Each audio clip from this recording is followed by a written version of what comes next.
What's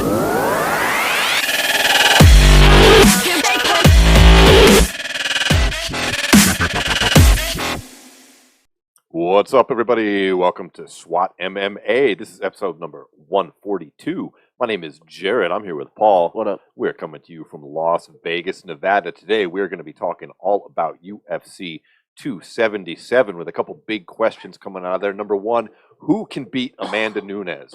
Number two, how bad can the UFC commentary get?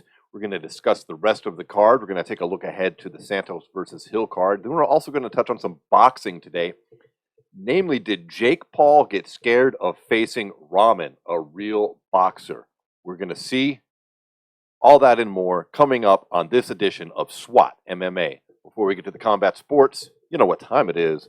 Grab your weed, fire it up, and let's get into the weed of the week. Smoke weed every day.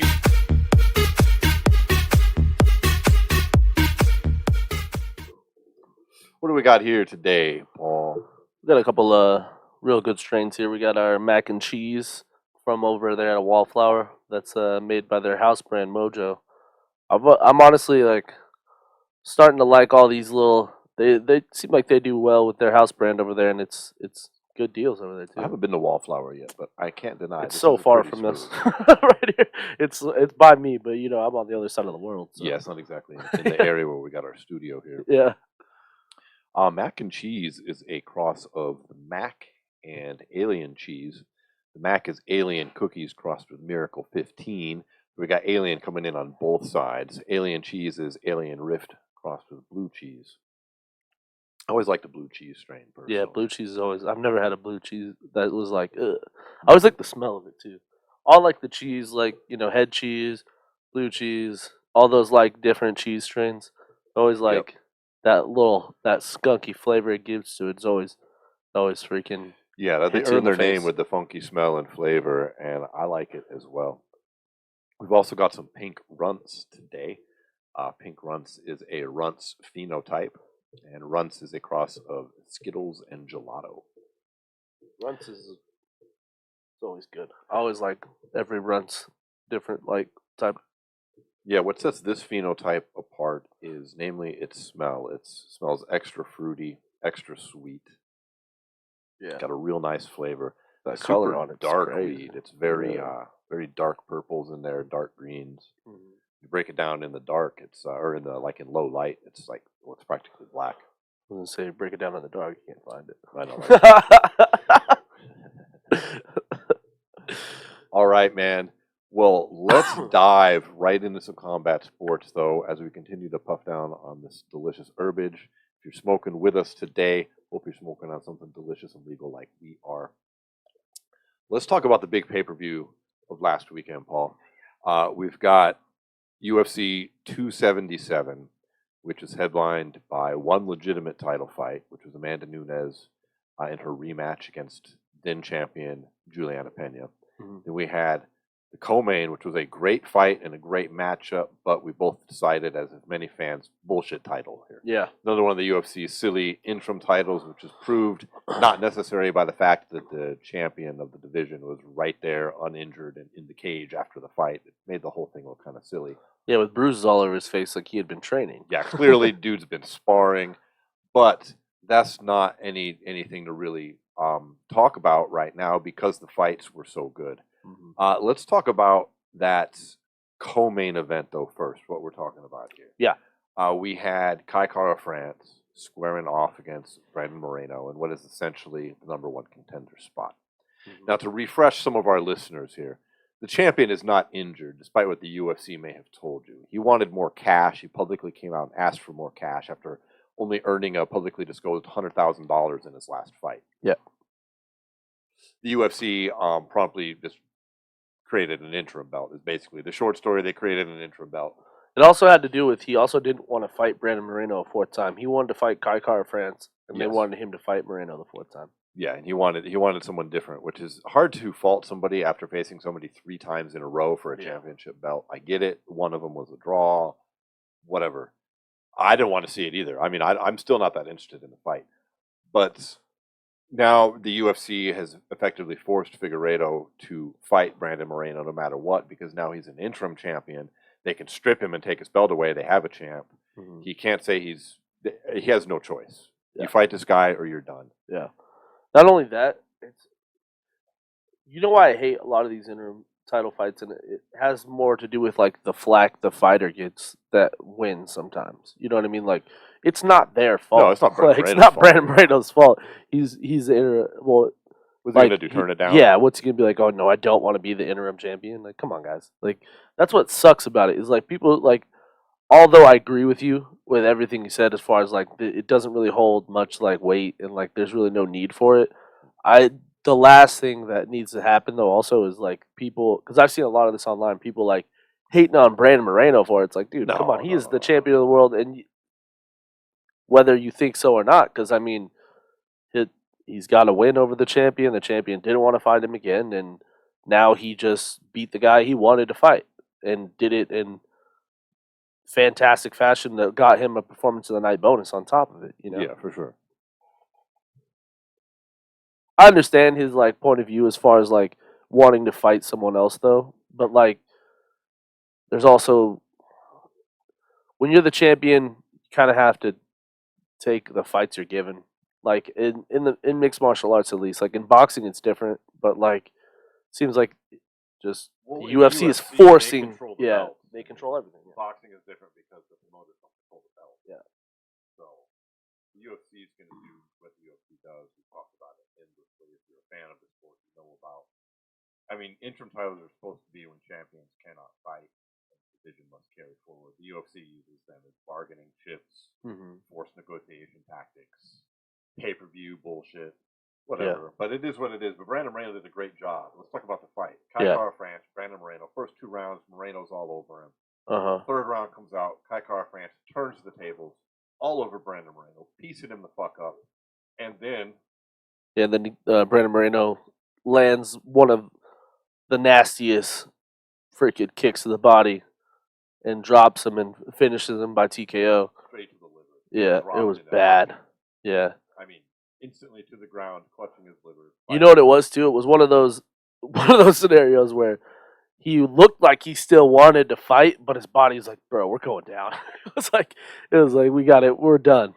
And it was just perfectly placed, man. Yeah, like for those that don't know, a well-placed liver shot, be it from a punch or a kick, is basically equal to a knockout, like a well-placed headshot that renders you unconscious. It doesn't make you unconscious, but it does shut your body down. Not only the fact that it hurts like a motherfucker, you just can't do nothing. You fall to the ground, you touch your stomach, and you're stuck for a few. And that hurting him very bad was evident when they raised Brandon Moreno's hand and they both were standing there, and Kai came up with a giant welt on the side of his body. You know what I mean? Already, within mere minutes. I mean, wait till the next day. Yeah. Both sides could be a rainbow of black and different colors. It was a great performance from Moreno. Because it really looked like he was in trouble then. Not that he was on the verge of losing, but it definitely. He just got caught in a bat. France was turning the tables. Yeah. Found his rhythm. I've never seen Moreno get pieced up like that before. He came out of that fight looking busted up on social media. Yeah. But he showed real true grit in timing that. That wasn't a lucky shot. No. He trains that liver kick. He's throwing it. He's known for going to the body. He's known for starting his combos high and ending in the body shots. He hit Figueiredo with a lot of good body shots in their freaking 3 fights they had too. That is his game, and I just feel like even in this fight where you came in with Moreno switching camps, heading over, now his head coach is James Krause. I thought Krause was great in the corner. Like his ability to kind of point out where Kai was making mistakes and helping Brandon make sure they kept doing it, I thought was perfect, because there was a weird style that first round they came out with. It was a lot of trying to catch punches, and Moreno really putting his foot on the gas as far as his offense. And I don't really feel like Kai got any offense going until late in the second, early in the third, when he got him on the ground and hit him with the big ground and pound. But outside of that, I thought Brandon was pretty handily winning the exchanges. It was a lot of defense by Kai, and it's hard to score that when you're also getting, does one thing about Brandon Moreno, he's always a more volume fighter. He's always trying to push the pace and take people into the deep water. For sure. But when he's landing that, and you're just, although Kai landed big shots, he just wasn't landing enough for me to really even give him any kind of advantage in those first 2 rounds. But then in the third, that ground and pound, he almost finished Brandon there for a second. Very close. Dude, when he got him with his hands behind his back and he came up, I was like, oh, shit. Because he hit him with some big shots. But that just speaks to Brandon's chin, man. We've seen Brandon drop so many times, and he just never goes out. No, Brandon's a great fighter. It was a great fight. I don't mind the 4th fight so much now because I feel that Moreno earned it. My main problem was that it was instantaneous for both fighters. It sucks for the champ in a way. I feel like, okay, but he should feel a little bit better too because Moreno went out and earned it. Yeah. Yeah, the result's the same. You're still fighting the same guy, but you don't feel like he's just like how many times you got to beat him while he well, that's what I mean. Title shots for fuck's sake. I mean, Well, that's what I mean with that 4th fight being inevitable. Even like it could have just happened already. That's kind of where I'm at with like Figueiredo and him. Is like it just could have already happened. Could be out of the way, and both of them could have been on to the next one in their career, anyways. But now it's been drawn out. We're gonna get it a 4th time, like everyone knew we deserved in the end. So it's cool. I think that this fight should come with a stipulation on it, though. That's my only real ask in this fight, because that Dana often calls me up and says, Jarrod, what do you think I should put stipulation-wise for this title fight? And so this time I'm going to tell Dana that, the loser of this fight must go to the next division above. So we do not see Moreno versus Figueiredo 5. That's the only thing I got to say. That's my problem. Is I think both of them have a scenario in their career where I can see both of them fighting at 35, and so like we might see it a 5th time at 135. If it's at 35, I'll make an allowance for it if they earn that shit, but not for the flyweight title. Not in the next 3 years. It's 3 years for a different weight class. That's what you got. So, Dana, please and thank you, because that's what'll happen. But no, it was fun. It was good to see. The title's silly. Let's talk about the title that was very serious, though, on this card. A true championship fight, which was the main event. Rematch, yeah. Just to put it in perspective in case some people out there somehow, have forgotten, Juliana Pena, she wins the title by submitting Amanda Nunes. It was like her first loss in like 10 years or something like that. A very long time. It came in the 2nd round. And there was a lot of talk about how Nunes was doing quite well in the 1st round and came out and looked gassed and fought really sloppy in the 2nd round. And Pena really seized on that and choked her out. And there were some people that thought that it was the end of Nunes, end of an era. Including myself. And some people that thought that, it was kind of not a fluke, but it had to do with both Pena seizing the moment and being a deserving person in a title fight who did what they're supposed to do, is seize on a champion's mistake, and a champion who came out and fought sloppy and maybe didn't take the shit serious. Yeah. Which is what I thought. Yeah. I know. And I was right. Yeah. I mean, that was a beatdown. Oh, yeah. It was an absolute beatdown. The final scores were 50-45, which is a complete wash. 50-44, which there's one 10-8 round given, and 50-43, which means there was two 10-8 rounds given. And I heard some flack on that 50-43. I say it's about time we see some scores like that for once. I mean, was this not a beatdown? I think second round was definitely a 10-8. I think the only other 10-8 could maybe be like the 4th, maybe. See, I disagree wholeheartedly, because I don't understand how you don't, by you, I don't mean you, Paul, I mean you, meaning UFC statisticians or whoever runs these things, doesn't see that there was 2 knockdowns in the first, and there was 5 to 6 knockdowns in the first 2 rounds, and several of them came in the first round. Even Dana said that afterwards. Yeah. Like, so it's not a knockdown in MMA if you crack her and she goes to her fucking knee. That's not a knockdown. Yeah, that is kind of. That is a knockdown. Yeah. Yeah. Like, there was only one of them. There was only one of them that I could really in the first round say wasn't a knockdown. And it was like when they were in that weird scenario. Like, yeah, she still hit her, but like they both popped up real quick. That's the only one that's like real debatable. All the other ones were all knockdowns for sure. I think there was like 5. So I think that they all should have been 50 50-45. 44s personally. Oh, yeah, 50-44. You know, I would have been happy if just one 10-8 round had been given. Although I'm not mad at there being 2. I'm actually like, Yeah. I'd rather fucking see that, honestly. It was definitely dominant. It was merited in that situation. It was an absolute statement. A lot of people are already calling it possibly Amanda Nunes' greatest career performance outside of the Cyborg fight. It's got to be. She made it a point to not only do stand-up, but also to take her down on the ground. There was, a strong argument to be made that she could have kept that standing and knocked her out, and she chose to engage on the ground, which she has shown in the past of wanting to do things like that when there's narratives built around her opponents. And there was a big narrative in MMA media about Pena being the quote-unquote ideal fighter to beat Nunes because of her pressure, stamina, and wrestling. Mm-hmm. Not shitting on Pena's wrestling, I just found that weird because I didn't know that Amanda Nunes couldn't handle wrestlers. I thought we had finished that fucking question a long time ago. Yeah. I don't think it's even like her wrestling either. I think it's more her jiu-jitsu. Like, I think Amanda has good jiu-jitsu, but she doesn't like. I feel like Pena's just a little bit sharper, and that's why I thought it was dumb. I was like, what is Amanda doing? Like, she could have this fight could be over, and I understand she has done that in the past where she wants to make a point, but that almost bit her in the ass. And it was literally the only point of the fight in which Pena had any kind of chance, and any point where she could have won would be on the ground, and it came close, but it just was too late and just wasn't out of position, and it was just a beatdown the whole time. That armbar attempt she had. Yeah, that was the only. That's the only thing anybody could hold on to. Like, it was so weird how, it was just the only spot. There was no other point in which Pena was winning whatsoever. Right, and I thought she fought more emotional, to be honest, in this fight. She was doing a lot of like on the feet. She was doing a lot of like flurry striking and just leaving her chin out there.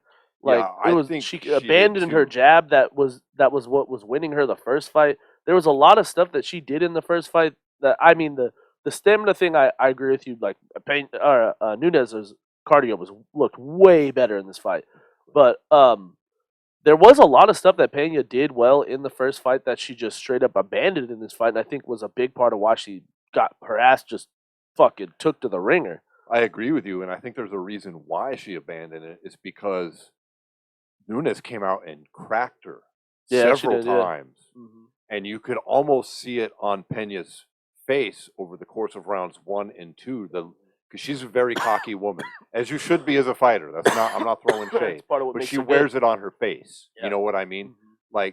Like they're all cocky, but some of them you can just look at them and be like, oh, okay, you definitely think you're the shit.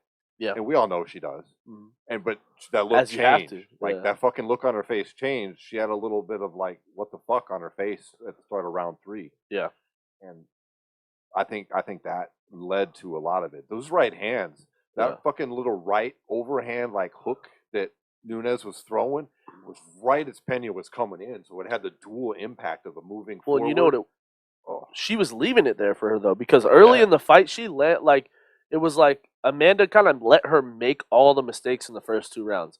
Like, if you look at the first round, she kind of let Juliana, like, push the pace on her to see what she was going to do. And every time Juliana would, like, come in with those flurries, she would let Juliana hit her with, like, 3 of them.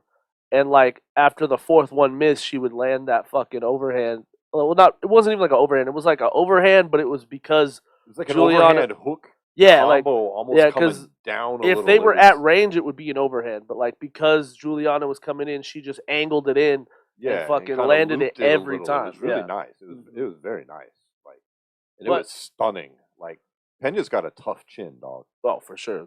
There were so many times where I was just like, holy shit, like, she should just be out. Like, like, when she got knocked off her feet, how do you get knocked clean off your feet in the air, like airborne, and you're still awake? Like, when you hit the ground, like, it's like, what the fuck? Yeah, like, she's solid. Got a chin. Like, her brain doesn't get rattled easy at all. But it was a lot. Like I'm saying, a lot of it was mistakes, man. It was a lot. I think in the first 2 rounds, she just let Juliana make all the mistakes. She just stayed true, stayed solid, and because that was the biggest thing that I think made her lose the first fight, was she came out reckless as fuck. Dude, that She second came out. round, I remember, I think I was trying to text you, like, Yeah, what is she doing? Yeah, Like, because this remember is the first round. nuts. The first round in their fight, like had two breaking points. Like the first 2.5 minutes, it was like Amanda just trying to hunt her down and knock her out. Like, but then you like saw Juliana get taken down, but it was like she almost like pulled guard, and then like Amanda and her got into like some weird grappling scenarios where like they had to work out of them. And then in the second round, Amanda looked like she like hadn't grappled for 3 minutes in a long time, and this time she looked like all she had been doing in her camp was grappling, and she really just changed the narrative of what lost her that first fight. I think it was her patience, her wrestling, and her ability to just control where the fight was going was the biggest difference in this fight.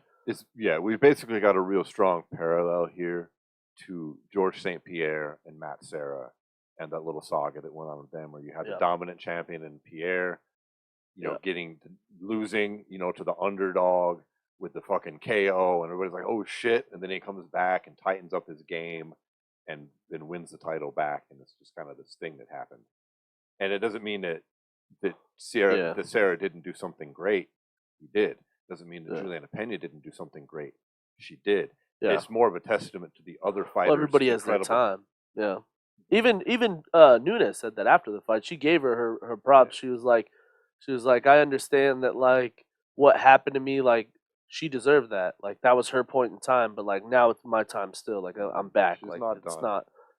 Everyone thought it was over, and now it's still going. A lot of these champions have that. It's hard to maintain that level, not make mistakes, not fuck up. We almost saw, Shevchenko, make a few critical errors in her last fight that didn't cost her the title, but it cost her some moments.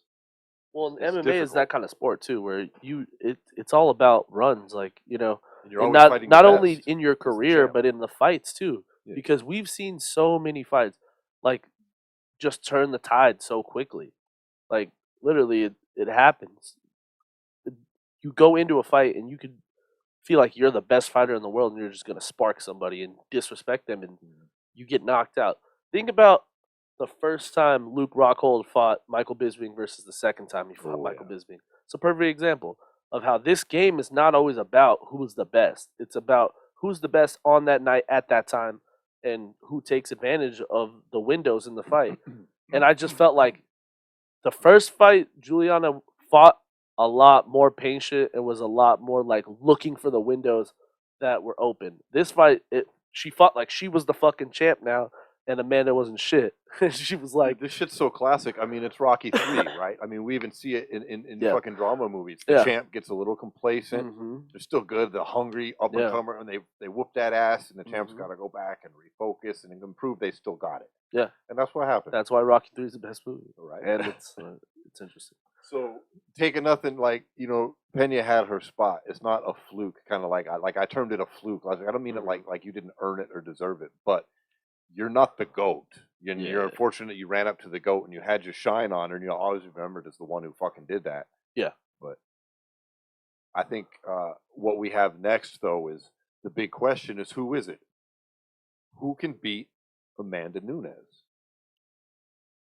before she's gone? Because she don't have that much left in her. She's 34. She does have two titles, but there's no 145. She said she wants to fight 40 till she's 40. Like I don't really see that happening. It's easy to say if you keep the title that long. If you lose the title, you ain't gonna. All right, so I talked to you about this before the show a bit, and you didn't really like the idea of it. But like at the end of the day, I think this fight happens a third time too. Like just because they're 1-1 against each other, and there's nobody at 135 who you could really say that about. And like I don't know if it happens right when Juliana comes back, but I do think like this fight is inevitably happening a third time. Not saying that like Juliana has this crazy chance of like striking lightning twice, but just the selling of a third fight and the UFC not really having much contenders at 135. I just see this happening a third time, and outside of everyone else in the division, she's the only one I think who has any kind of chance against Amanda at this point, just because of what's happened in the past. See, I see a different route happening here. I see the champ taking off to Brazil for maybe up to a year before she defends 135 again, and I think her next fight at 135 is going to be against Valentina Shevchenko. And I think that during that time period, after that fight, one of two things that will happen. During her 6 months to 1 year off, plus at least 3 month build-up for that fight, a new contender will arise at 135, or after that fight, Nunes is going to go ahead and retire. You think so?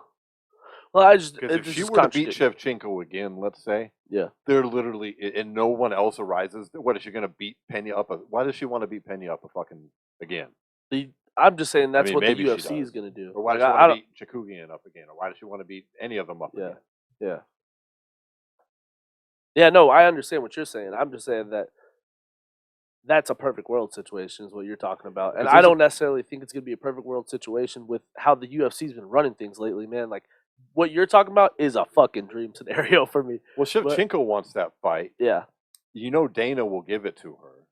There's Will he, not though? another contender at 35. Yeah. And also by this time, this PFL season will be over by the time that Shevchenko and Nunes fight. Mm-hmm. And if Nunes were to be victorious, there is the possibility of resurfaces of a Kayla Harrison versus Nunes fight again, because we don't know how long her contract is. Maybe she signed a 1 season fucking contract, or 4 fights which she can knock out in a fucking season. You know what I mean? I'd like to see the details on that before I go down that road. So that's a real dream scenario, what you just said. But I think the Shevchenko thing is more of a possibility, because both champions are in a spot where who's left in their division to fuck with at the moment. Yeah. They have a history together. Yes, Nunes is technically 2-0. A lot of people think that's it's debatable. Very debatable at best. Yeah. So, and a lot of people want to see that fight because it really settles the GOAT question a bit. It does come down to this though. It depends on like where the UFC wants when they want that to happen, because at the end of the day, that fight could possibly retire either of those fighters. That is a possibility. You know what I'm saying? Well.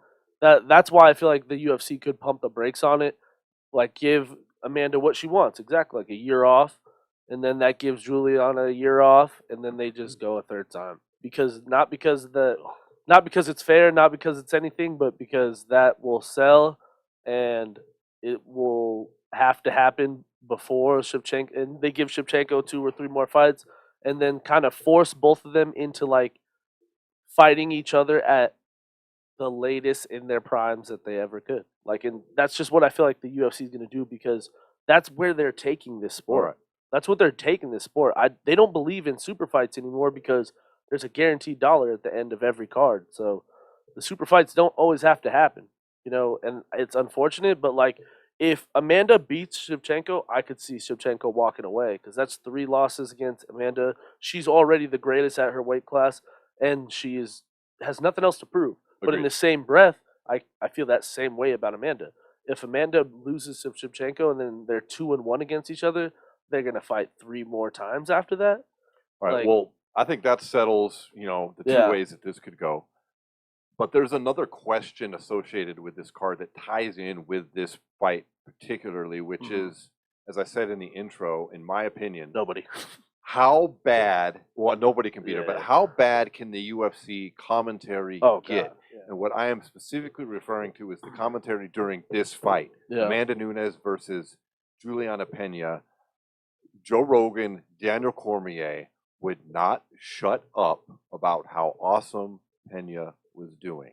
If you only listen to that commentary, you would be under the distinct impression that this was a very close fight, that could have gone either way when it went to the scorecards, and that Amanda Nunes must have squeaked out a very close victory. Yeah, no, she whooped her ass.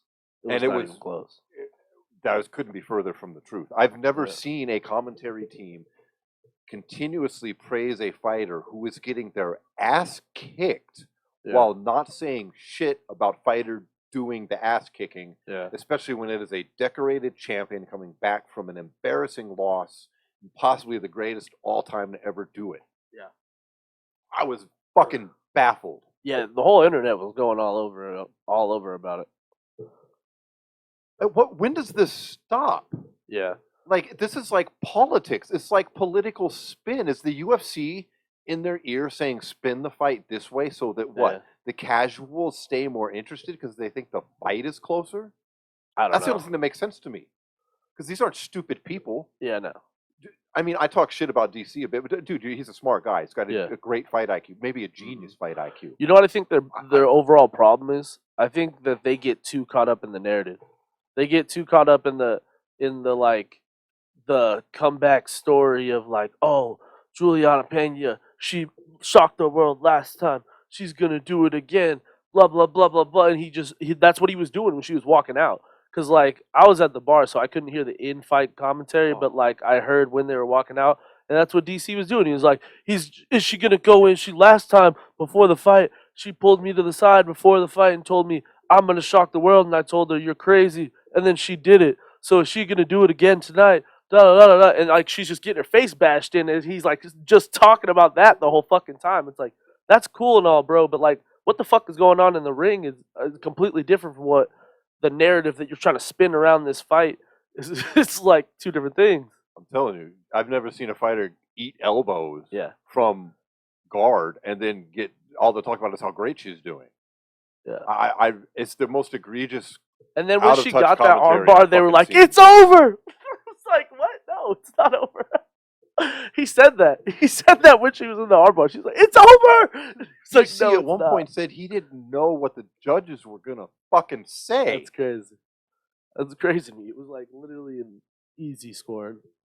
It was 5 rounds and then possibly a 10-8. It's not shit talking or hype or anymore to say that this is the worst commentary in all of combat sports. I challenge anybody listening to fucking prove me wrong. Show me worse professional fucking commentary. The commentary's job is to be a fucking play-by-play guy and a fucking color guy, and sometimes they throw in a third guy to talk the fucking ads and the other shit like John Anik does. Yeah. The UFC gets it all wrong. They don't talk about shit that's going on. It's story time, and now spin. Yeah. Spin on what viewers are seeing. And every once in a while they'll be like, oh, that's a great right hand. And every once in a while they'll explain shit. Yeah. They'll be like, oh shit, you guys can explain like what a fucking omoplata is. Yeah. Because if you keep saying the words omoplata, Not about many people know half what the fuck. or more of Yeah. the audience are going, what language is he speaking? Yeah. True. You Yeah, turn you know on- what? I like it even better when it's just Rogan and Anik. That's just like that's fine. I don't even know why they have to throw DC in there too. Because even like DC and Anik by themselves are better too. It's like the 3-man thing because they're all like close friends.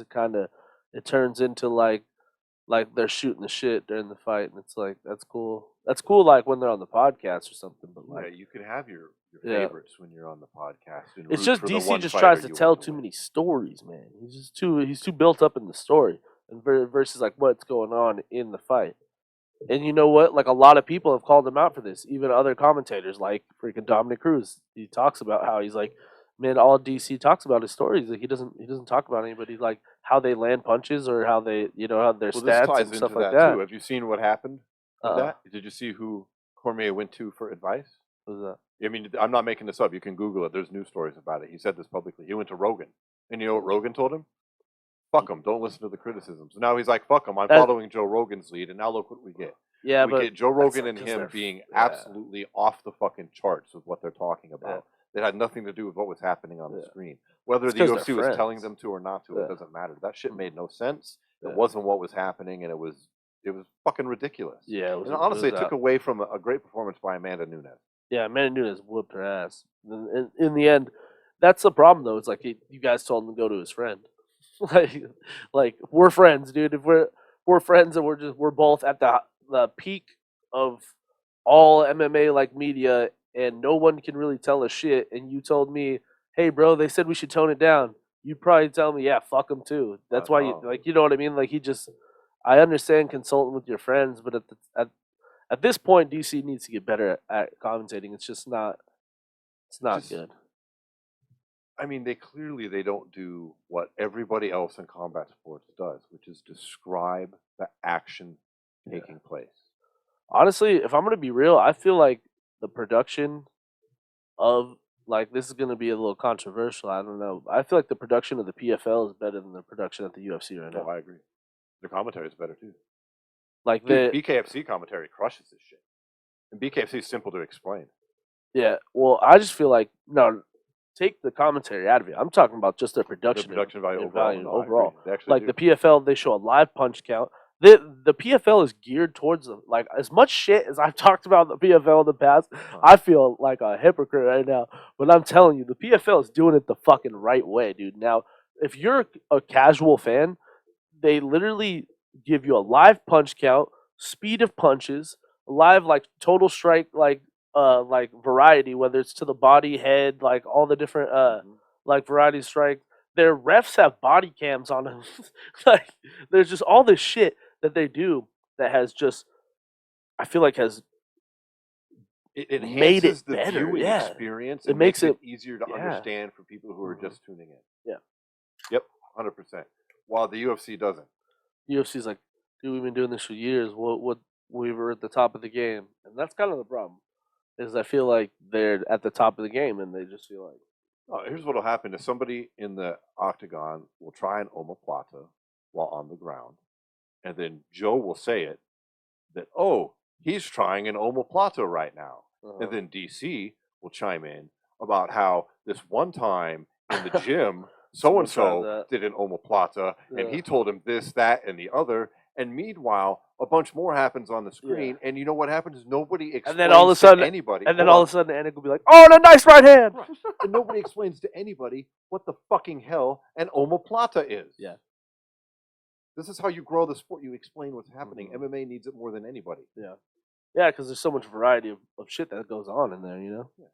That's what I mean. Like, that's shitty commentary. Like, that's Mhm. literally your job, is to explain what the fuck just happened. So they don't just think these guys are wrestling. Yeah. Look at them wrestling on the ground. Well, and that's what does happen when DC is not in there. When it's just Rogan and Anik, or back when it was Rogan and Mike Goldberg and stuff, like there was actual explanations that Joe Rogan would give to all the different positions and strikes and stuff like that. But when it's the 3-man team, for some reason, when it's DC, because even when it's a 3-man team, when it's Cruz, Joe Rogan, and Anik, I can listen to that all day because they're actually talking about what's going on. There's stories. There's stories from here and there, but like it's more filler when the filler needs to happen. Like that's the difference. Is DC like knows that there's time he has to fill, so he thinks he has to fill it all with bullshit. But what he doesn't realize is like being a commentary. People do that in all the other sports. There's time for filler. I Well, understand when there's time for Yes. filler, but when there's action going on, there's no time for filler. You shut up. You cut the filler off and talk about the action first. And you can go back to that stupid ass story you're going to tell. Mhm. But wait till the action has been explained and then go into the story. Because people in football do it all the time. Oh, it's a touchdown. I remember when he was a kid throwing touchdowns at Notre Dame. Like, you know what I mean? But it's like, but then when they're in the play and they're throwing the touchdown, they're not saying, hey, I remember when this kid was playing, blah, blah, blah, blah, blah. Oh, by the way, he just threw a touchdown, guys. No, that's not how you fucking commentate a fight. You don't go, Amanda, she was at AT&T and all this shit while she's fucking bashing her face in and the people don't understand what the fuck is going on on the screen. You know what I mean? That's exactly what I mean. Yeah. And being that you and I both love this sport, we want the sport to grow. The sport grows when people understand it. Yeah. Yeah. And it helps you respect what you're seeing more. We should be respecting what Pena was attempting, what Nunes was fending off. Yeah. You know, while on the ground. And instead we just get all this nonsense. And at some point, when does it stop? This isn't fucking B team here. Yeah. I mean, this is supposed to be the premier. I don't MMA understand how league. Cruz is the B team. I'd take Cruz over DC all day. It's time for Joe. I'll just say it. I love Joe Rogan. I think he's fucking great, dude. It's time to retire, dog. You're not into this UFC shit anymore. Remember, like a month ago, when he laid out his plan to fix MMA judging, and it's literally shit that's already been done. Like, dude, you just laid out the rules. Like, you don't know the rules. You're commentating on shit, and you don't know the fucking MMA judging rules anymore. And I get it. You're a busy man. You got the biggest podcast in the world. You're at the fucking comedy club 3 nights a week. It's cool, man. Stop. Yeah, but I also feel like he, if they're gonna keep DC on, like DC, like when he's with Anik will let him run. DC's rumble. not the answer. No, I know. That's what I'm saying. Yeah, but that's the thing. If Joe goes, DC's getting put in his place. UFC has done fucked up and not cultivated these commentary. I like team, but Bisping, too. Rogan needs to go. He I doesn't like- know what's going on anymore. Give me Bisping, Anik, and Felder, dude. Those three are my favorites. Before I hit this bowl, dude, look at that purple and green. Yeah, that is. super That shit is purple. fucking nice, right? Yeah. Well, This is let's that pink runs. let's talk a bit about what the fight coming up this next week. Yeah, we're just gonna touch on this shit. Yeah. Honestly, We got Thiago Santos taking on Jamal Hill. light heavyweight affair. Mm-hmm. A lot of power going into this fight here. Both these guys have the chance to knock each other out literally at any moment. They do. Honestly, for the division, I'd like to see Hill pick up the victory just because I think Santos is kind of over the hill at this point. I do as well. He doesn't on need to the knock swing off another down. young contender. Yeah. And Hill's fun to watch, man. He's interesting. He makes funny videos online. He's good on the camera. This could be a good little this could be a good step up in competition. It's been for a him, fun run with Santos. Yeah. You know, he's got power. It's been cool. I don't want to see him. I don't think he could possibly beat Yuri. Fury beats Glover again, which I'm pretty sure he will. I'm not really interested in him as a possible championship material. Time for new blood. I'm with you. I'd like to see he'll get the big win here. Yeah. We do got Vicente Luque versus Jeff Neal as the co-main event at welterweight. That's a big fight at solid welterweight. fucking fight, Yeah. dude. That's Both a those good fight. guys, Neal's that's a underrated. He Yeah, goes in there Neal's and makes super it. underrated. Yeah. You know, Luque gets a lot of praise. You know, we met him a couple weeks ago at UFC. Luque's just a X. dog, bro. Dude. Is what it really comes down to. Super nice guy. Yeah, like he just gets in dog fights and he just never goes out. You know what I mean? Like even the fights he's lost, he just takes beatings sometimes. That's what I like about it. He's like a fighter's fighter. You know what I mean? He goes out on his shield and he goes to war, and like that's Jeff Neal's dangerous. big and powerful. That's a dangerous game when you fight someone like Jeff Neal. Yeah. Jeff Neal has a lot of power. He's got a lot of like real solid technique as well. I haven't seen the odds. I figure that Jeff Neal's an underdog here. I think he's gonna win though. As much as I like Luque, fucking nice guy, always fun to watch. I think Jeff Neal's gonna surprise us all with a fucking victory here, maybe even a KO. Yeah, I could see that happening, but I just have a hard time picking against Luque just because I've just seen him just in dogfights so many times. But I don't know. It could be Neal's time. Neal flies under the radar. You know, just touching on a couple other fights before we move on to boxing. We do have Sam Alvey appearing yet again on this card. This is a fighter I'm starting to get concerned about. Look, I like this kid. Yeah. Dude, he's fun. He's smiling Sam. How do you not like the guy who's always smiling and super fucking nice in every I thought interview? he retired after the last fight. Yeah, he's been getting slept left and right. Uh-huh. And here he is again. Like, I don't like it when you see these guys get like 4 knockouts in a row. I mean, the victim of 4 knockouts in a row, 5. Well, this is at middleweight. Yeah. He's been like fighting all over the place. He fought heavyweight, he fought light heavyweight. Down. Now he's going middleweight. So I'm really, he's fighting Mikhail Olzenstruck. I don't know how to say your name. Sorry, dog. I don't like it. I'm kind of disappointed. I wish he'd retire. Yeah. I'm hoping if he gets the victory here, I hope he goes out with a win. Yeah. Good God, if he gets knocked out again, bro, please stop, man. Yeah. You're fucking seem to be like a great guy. Yeah, he's great. Terrence McKinney's making an appearance here. Yep. Always been exciting when we see him. He's fighting Eric Gonzalez. I'd say we want Terrence to get a victory here. We like fresh blood in the Shark Tank that is lightweight. In his last fight, I think he learned a lot too. You know, he got a little taste of like what the upper that next level of the division, and he did well. You know, that fight with Dober was almost his. You know, he just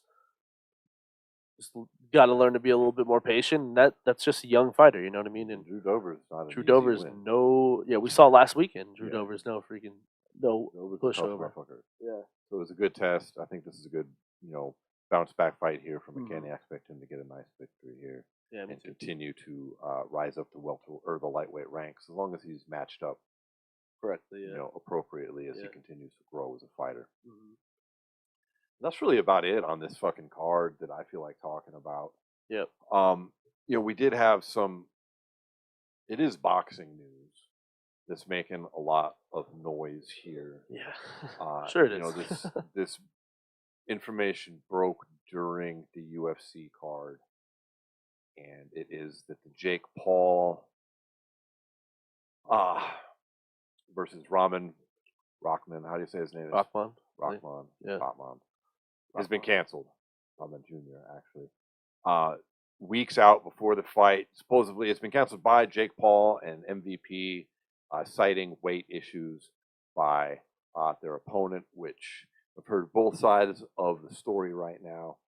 Now, to refresh anybody who might not know, a lot of people don't follow Jake Paul outside of his little fan base.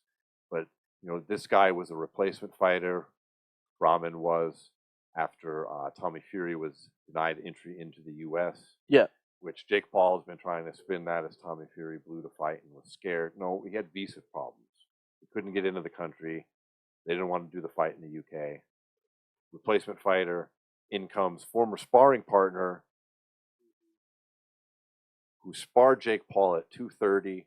He's a natural bridger weight, which is a WBC thing, which is a 224-pound limit, which means he's a heavyweight. Yeah.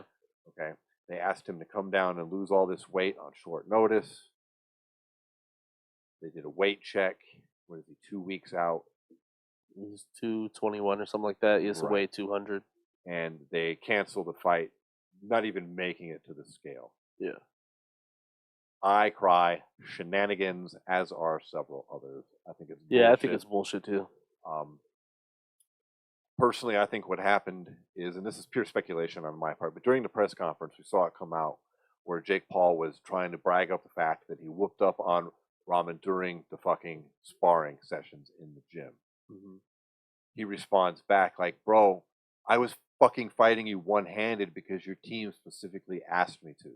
And Yeah. it's and on top of that, it's sparring. And if you were a real boxer, you'd know sparring is sparring, bro. We don't talk about it outside of the gym. It's not real fighting. It doesn't have shit to do, especially when you're brought in to work with somebody who's a fucking novice boxer. Yeah. Whether you want to admit it or not, Jake Paul is a novice boxer, and Rahman is a professional boxer whose dad was a boxer, and he grew up in a gym. He's got way more experience. I don't think Jake Paul knew that. I don't think his team was sharing that information with him because he sincerely seems to believe that his sparring sessions over these more experienced guys count. I think that information came out in the press conference. I think Jake Paul checked with his team afterwards and was like, was that true? And they were like, well, yeah. And then suddenly here we are, oh my God, here's an excuse to cancel the fight. Spin it off on this guy, because you know what else there was, Paul? There's a fucking replacement fighter they already had on deck for this fight. In case there was what? A weight issue. They don't want to go with him either.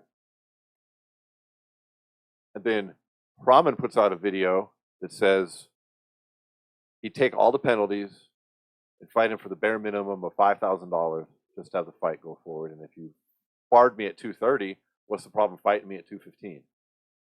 Nothing. Still canceled. Your thoughts? So here's the thing.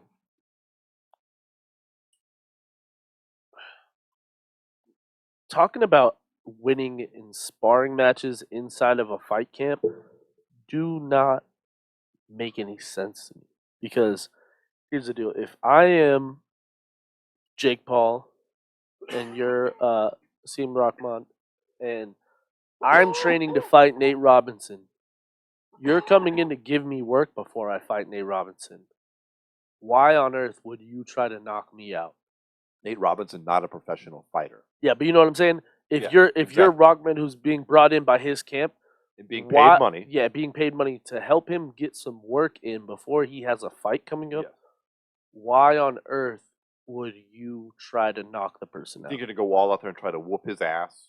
Like if you're Jake Paul, I get why you're trying to whoop his ass. Of course. But you cannot wholeheartedly believe that Hasim Rahman was trying to knock you out during a training session, during a fight camp for a fight you had coming up. He was trying to give boxer. He was trying to give you looks, trying to help you improve and get ready for what you're gonna see in there. He wasn't trying to go in there and knock you out. And that's why I have a kind of problem with what Jake Paul has started to build his boxing acumen on. Is he talks about a lot of times how I've sparred all these world champions, I've held my own, and blah blah blah blah blah. And it's like, have you though? Because it's not about taking people to the woodshed in a sparring session when they're in a training camp or you're in a training camp. It's not like he's just like straight up sparring outside of camp with like all these world champions or something. There's no way, bro. There's no fucking way. There's no way that's happening. And like his idea of like, oh, I'm good enough to keep up with these guys. I'll give you this. Jake Paul has good pop. He has a boxing ability, but he is not like you said. He's a novice boxer. He's not necessarily ready to be in there with guys who have 200 amateur fights and 10, 15 pro fights. It's just not where he's at. I don't know why he feels that now he has to like pretend that he's the best boxer in the world. Keep boxing all these other idiots. Keep boxing KSI and all the other YouTube guys who are boxers. That's fine. Stay in that realm. Don't come into the realm of like real pro boxing and then start making up bullshit and rules around which people cannot navigate and then blame them for the breakdown of a fight. You Right. asked a heavyweight boxer to come down to cruiserweight in 16 days or something like that, or 20 days. Mhm. It's just not something like, don't get me No. wrong, I've seen people cut tons of weight. I've seen people lose, you know, 20, 30 pounds inside of a week to make weight in the past. I'm not saying that it's impossible, but the rate at which he would be compromised going into the fight wouldn't be physically fair in a sport where you're getting punched in the face over and over and over. And I do think that is something that goes into why Jake Paul chose all those rules to make the feat impossible for him and easier for Jake, because he needs to make up that extra percentage that he doesn't have as far as a fighter to meet. But if he can get him completely compromised, he can maybe land that shot that's going to shake his whole nervous system because he's just not going to be properly ready to fight. Exactly. Let me back up what you said about sparring. With personal experience. I mean, I grew up in a boxing gym. I spent years as an amateur fighter, and I've been that novice guy that you're in sparring sessions. They don't put you in with the other novice fighters. Yeah. They put you in with the guys who are good, so Yeah. that way you don't get hurt. Yeah. Just like in jujitsu, when you go roll, they don't put it's not white belt versus white belt when you're learning. They put you in with people who are experienced so you don't get hurt. Yeah. Okay. And because the other fighter is taking it easy, it's easy for new boxers coming into gyms to think that they're better than they are. It's a pretty frequent thing that happens because you're like, shit, this guy won the Golden Gloves. I fucking just did 2 rounds with him. I hit him 3 solid times. He didn't do shit to me. And then you know what happens? The coach just tells the guy to unleash a little bit. And then they put you in your fucking place, and then you're like, "Oh shit, okay." But that's the problem. Jake Paul's enough money where no one's ever going to put him in his place. That's my point. That's what I mean. He's not a dude in a real gym doing real shit. He's a fucking rich boy doing rich boy shit, paying big money for his sparring partner. They're not doing that shit. Nobody's putting him in his fucking place. Yeah. Nobody's telling him he can't do it. He puts on because he puts on shit and it sells. Because that's the thing. He does have a good camp. He has a world-class camp where he's paying for the best of the best of the best. Sure, but they're not giving him the real shit. They'll whoop your ass, put you in your place because you thought you were better than you were. Shit, that's what the gym is for. Yeah. Like, fuck, bro. Yeah. I got to be in both those places. I got to be the guy who thought he was better than he was, who then got tuned up by the fucking good guy, and then I got it reversed, and I got to go in with the novices when they came in after a few years, and I got to be the guy that's, I can turn it up on this clown for a minute because he thinks he's the shit. Awesome. You turn it up for a round, and then suddenly they're like, okay, I'll listen to my coach. I'm not the shit. I get it now. But that's the problem. And then they're trainable again. That's the problem is if you really look at it, Jake, in those, 3 or 4 fights he has taken people who would be classified as novice boxers but did great things in other realms and masqueraded them as boxing world champions, but they weren't. Right. They were one was a wrestler who was he's an Olympic wrestler that has nothing to do with boxing. He came in fucking 30 pounds overweight and fucking never boxed a day in his life. He wasn't a good striker in any kind of mixed martial arts. He was known for his ground and pound and wrestling, and you knocked him out. He was barely a step above like a Taibo boxer. And then you did the same thing when you brought in Tyron Woodley, who is a fucking NCAA All-American wrestler who has power in his hands. Don't get me wrong, but he's not a pro boxer. He hadn't knocked anybody out in MMA in years. Yeah, and he's not a pro boxer. On a huge losing streak. He wasn't a pro boxer. Never Never could be. And that's the thing, is now now you come in and you're fighting these real guys who are maybe even Rockman to a certain point is not, you know, one of the best boxers in the world, but he is damn sure good enough to get in the ring and show what he's done in his amateur career coming up and how he deserves to be where he's at versus Jake, who has got where he's at based on hype around things that are kind of I don't want to call them freak shows because it's not a freak show fight, but it's also like it's not real boxing. Yeah, it's not real boxing. And part of it, honestly, it boils down to a little bit. It circles back to the commentary in MMA and the UFC that we talked about earlier, because whenever you're watching UFC, they refer to what the guys are doing when they're punching as boxing. Yeah. Oh, Juliana Pena's boxing is great, or Amanda Nunes' boxing looks crisp. They're not boxing, bro. Striking. They're punching or they're striking. That's not boxing that they're doing in there. Yeah. Like boxers don't have to worry about getting taken down. You hold your hands different, you look different, your options are different. It's not boxing. There's maybe like 6 or 7 UFC fighters that actually like show some kind of boxing style when they fight. Out of like You know 500. what I mean? Yeah. Exactly. But everybody just calls it boxing. They think punching is boxing. It's not. Like, it's different. And it boils over into this, where people think that, oh, Tyrone, he's got good boxing. No, he doesn't. He never did. Yeah. No. No. He's good at, So yeah, Jake Paul got pussy. He got scared. He knew he was going to get embarrassed. His brand can't afford getting embarrassed by this guy. Way better to cancel the card and not even fight the backup replacement dude who probably whoop his fucking shit up too, and see if you can't get another MMA guy to fight. I guarantee you his next fight's against some fucking MMA dude. I bet you it's an ADS. I bet you.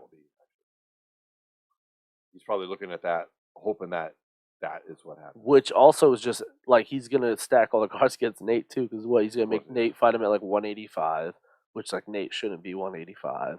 Nate barely qualifies at 70. It's just because he's older and thicker now, honestly. You think Jake Paul could beat Nate? I don't know. Nate is one of those guys that actually has boxing. He's got a legit boxing coach, and he does actual boxing training. Him and Nick used to train with Andre Ward. Boxing. Yeah. He does a lot of sparring, this legitimate boxing. Yeah. He's still got a size disadvantage here. I think that Nate could probably win that fight. Yeah. Dog, I feel like he would beat Jake's ass in the press conference. I love fucking Nate, but he's not a real boxer either. Yeah. Like, fight a fucking boxer, bro.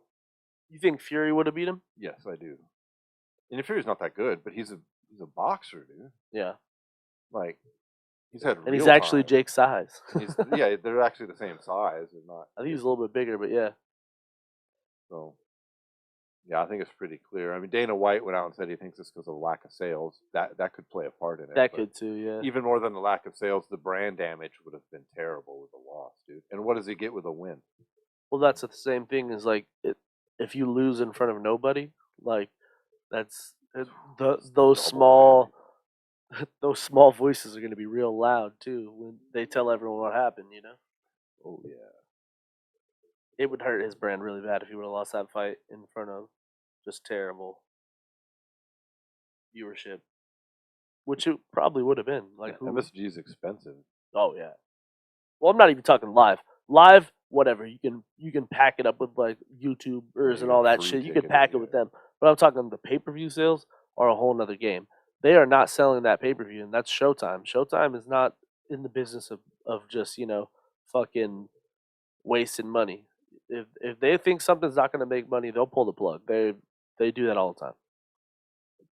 And to continue the bad look for Jake Paul and MVP, this promotions company, is that not only do they cancel this fight, they throw not only the shade on Rockman for the weight issues, but then they also specifically ask the boxing community to hold him responsible for all of the other fighters on the card, including Amanda Serrano and the rest of the undercard, who get no payday now because of him.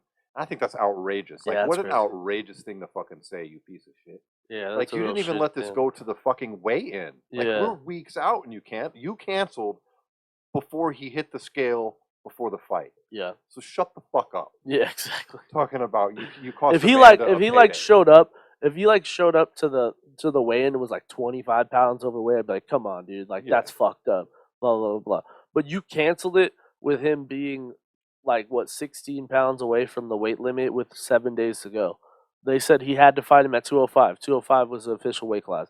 He said that he weighed 221. Dude, we've seen So that's people do that in 16 MMA pounds all in the time. 7 days. He's in the 7 day period is not fucking impossible. I've seen people do that in fucking 4 days. Like it's not 100%. impossible. I'm not recommending it. It ain't Yeah, no, I'm nothing. not saying it's easy. I'm not saying it's recommendable. I'm not saying not any of that fun. shit. I'm just saying it's possible, and they're covering their tracks. Who was it? Was it Darren Till that went blind? Yeah, bro, he cut like fucking like 12 in a day or something. He said. What about fucking Chris Weidman when he came in to Oh, fight? yeah. Was it Damian Maia and he lost like 27 pounds in 4 days or something? Yeah, It something was like something that. ridiculous. Yeah, Again, not recommending it. not It's recommending, a but terrible it thing to do, but happens. you can do it. Yeah, Like, it's it's totally wrong to say that he couldn't have made weight. Yeah, so fuck Jake Paul. He's getting exposed, and he knew it, and he did what he had to do to save the brand and shift the whole blame for everything on this dude.